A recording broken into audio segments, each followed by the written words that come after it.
আসসালামু আলাইকুম। প্রিয় দর্শক,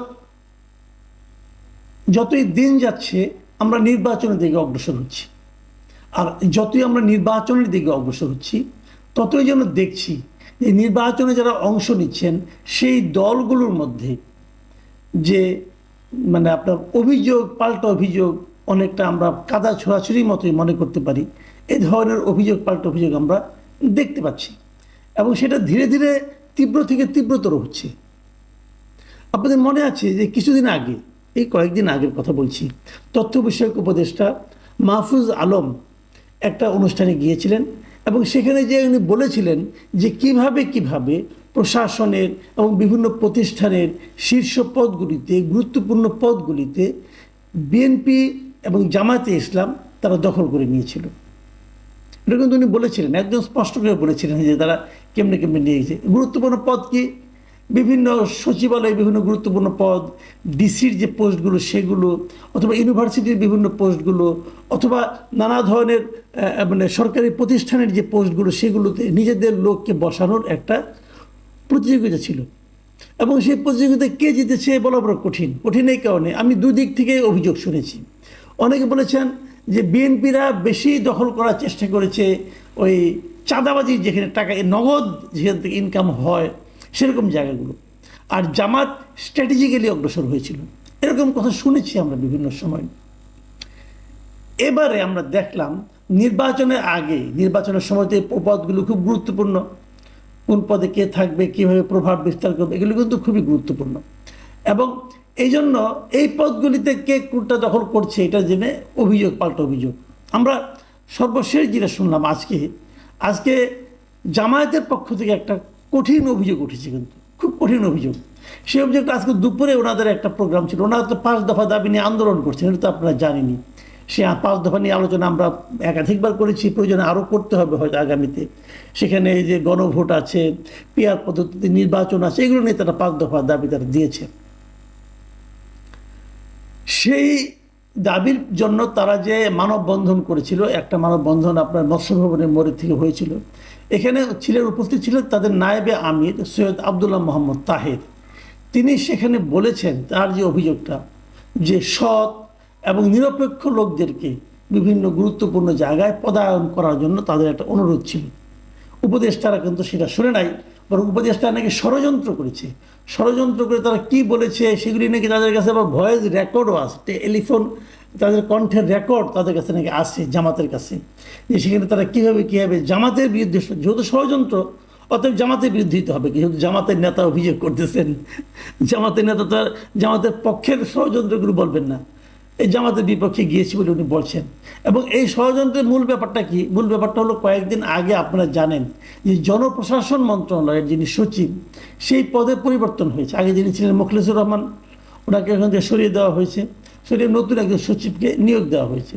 যাকে নিয়োগ দেওয়া হয়েছে সেটা নিয়েই আসলে জামাতের মূল আপত্তিটা। তারা মনে করছেন এই লোকটা বিএনপির লোক। এবং দেখেন উনি এইটা বলতে যে কি বলেছেন, আগে ওনার এইটা শুনেন উনি এখানে কি বলেছেন। উনি বলেছেন যে তারা বলেছেন যে সৎ ও যোগ্য লোককে বসানো, তারা যে বলেছিলেন যে ওই পদটা যেন সৎ এবং যোগ্য লোককে দেয়। কারণ জনপ্রশাসন বিষয়ক যে সচিব, ওনার হাতে কিন্তু অনেক গুরুত্বপূর্ণ কাজ থাকে, কারে কোথায় নিয়োগ দেওয়া হবে, বিশেষ করে নির্বাচনের সময়।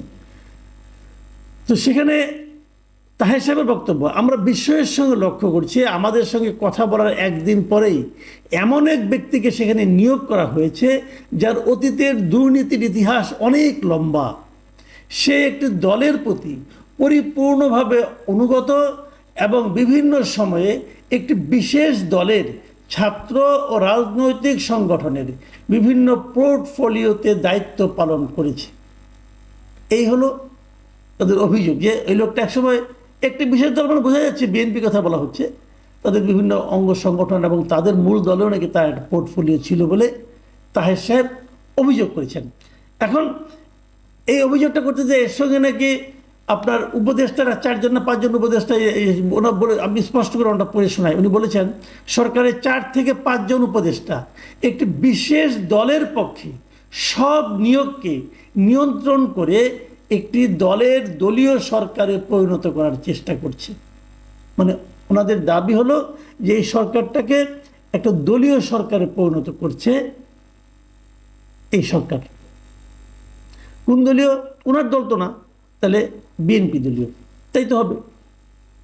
আপনার মনে করেন কয়েকদিন আগে যখন নাকি সেই জুন মাসের বৈঠকটা লন্ডনে না হয়েছিল, হওয়ার আগে বিএনপি কিন্তু পাল্টা অভিযোগ করেছিল যে এই সরকার একটা দলের পক্ষে অনুগত হয়ে যাচ্ছে। তারা অবশ্যই এনসিপিকে মানে সরাসরি বলেছিল, এবং তারা 2 জন উপদেষ্টার 3 জন উপদেষ্টার পদত্যাগ পর্যন্ত চেয়েছিল।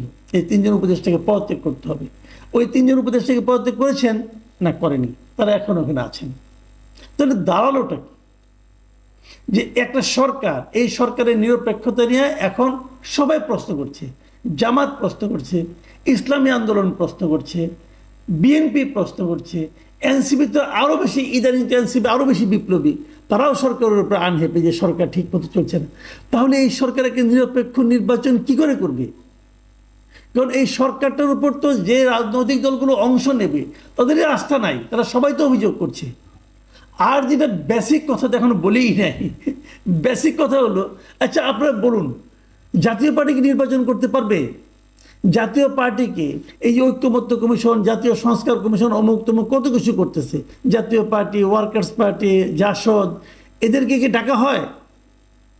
এদেরকে বাদ দিয়ে আপনি জাতীয় ঐক্যমত্য কীভাবে করবেন? হ্যাঁ, আমি মানলাম যে আওয়ামী লীগের কথা বললে আপনাদের আবার অনেকে জ্বর এসে যায়, যে আওয়ামী লীগের কথা বলা যাবে না, কারণ আওয়ামী লীগকে তো আপনারা তার কর্মকাণ্ড নিষিদ্ধ করেছেন। ঠিক আছে, আওয়ামী লীগের রাজনৈতিক কর্মকাণ্ড নিষিদ্ধ করেছেন, তারপরেও তো আওয়ামী লীগকে মতামত নেওয়ার জন্য ডাকতে পারতেন।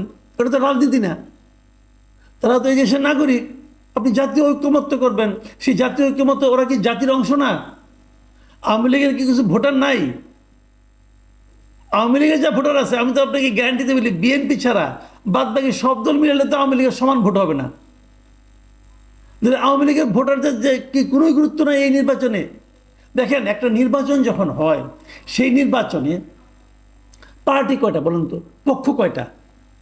পক্ষ হয়ে আসলে একটা হলো রাজনৈতিক দলগুলো, তারা ভোট চায়, আরেকটা হলো সাধারণ মানুষ যারা ভোট দেয়, আরেকটা হলো সরকার যারা ভোট পরিচালনা করে, মানে নির্বাচন কমিশন বলি আমি এটাকে, নির্বাচন কমিশন যারা ভোটটাকে পরিচালনা করে, আর ওই সময়কার সরকার যারা প্রশাসনটাকে নিয়ন্ত্রণ করে। মূলত এই 4টাই কিন্তু এই পক্ষ, এবং এই 4 পক্ষের মধ্যে সবচেয়ে গুরুত্বপূর্ণ পক্ষ কোনটা? সবচেয়ে গুরুত্বপূর্ণ পক্ষ হলো জনগণ, যারা ভোটটা দেয়। তাহলে যে লোকগুলো নৌকা মার্কায় ভোট দিত এতদিন এবং এখনো দিতে চায়, তো তাদের জন্য আপনি কি রাখছেন? কিছুই রাখেন নাই। কিন্তু আপনি আমাকে বলে, অনেকে বলে যে ইদানিং অনেকে বলতে শুনি যে না, যারা আওয়ামী লীগের ভোটার আছে তারা ভোট দিতে পারবে। যারা ভোট দিতে যদি পারে, তাহলে নির্বাচনে অংশ নিতে পারবে না কেন? যে লোক ভোট দিতে পারে সে কি ভোট চাইতে পারবে না? তাকে আপনি ভোট চাইতে দেবেন না, তত আপনি দিচ্ছেন না। আচ্ছা, আরেকটা কথা বলি, ধরা যাক আপনার একটা আইনের মধ্যে আছেন, আইনের বাইরে আমি কিছু বলতে পারবো না, বলবো না, আইনের মধ্যে আছেন যে আওয়ামী লীগের রাজনৈতিক কর্মকাণ্ড আপনারা স্থগিত করছেন। এর আফটার এফেক্ট কী হবে সেটা অন্য হিসাব, ওই আলোচনা আমি যাচ্ছি না আপাতত। কিন্তু আওয়ামী লীগকে আপনি রাজনীতি করতে দিবেন না, মানে নির্বাচনও করতে দিবেন না, ভালো কথা, দিবেন না।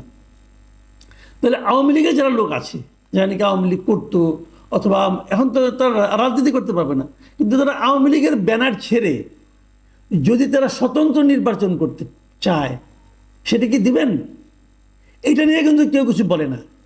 সবাই বলে যে আওয়ামী লীগের ভোটাররা ভোট দিতে পারবে, কিন্তু আওয়ামী লীগের ভোটাররা স্বতন্ত্র নির্বাচন করতে পারবে কিনা এই ব্যাপারে কিন্তু কিছু বলে না।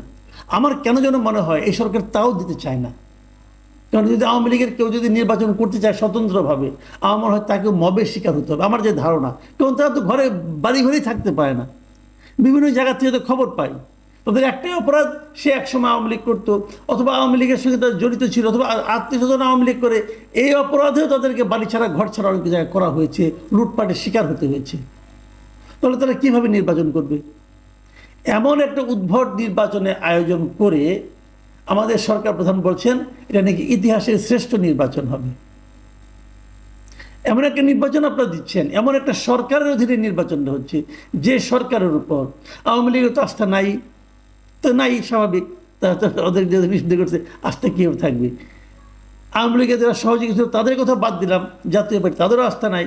যারা তাদেরকে খুব সাপোর্ট করে তারাও কি বিভিন্ন সময় এই সরকারকে নিরপেক্ষ বলেছে? এখন তো বলছে না, জামাতি তো বলছে না, এনসিপিও বলছে না, ইসলামী আন্দোলন বলছে না, কয়েকদিন আগে বিএনপিও বলতো না, এখন বিএনপি আবার বলে। এখন বিএনপি যেহেতু তাদের সুবিধা হচ্ছে, এখন তারা বলে যে তারা এই সরকারকে সমর্থন দিবে। কিন্তু এইভাবে যদি হয়, এই সরকারে কি তাহলে শেষ পর্যন্ত একটা অবাধ, নিরপেক্ষ, নির্দলীয় নির্বাচন করার বৈধতা থাকবে? আর আপনারা জানেন এনসিপি এখন তার বিরোধিতা করলেও এটা নাটক কিনা জানি না, একসময় তো এনসিপি গঠনের ক্ষেত্রেও তো এই সরকার প্রধানের ভূমিকা ছিল।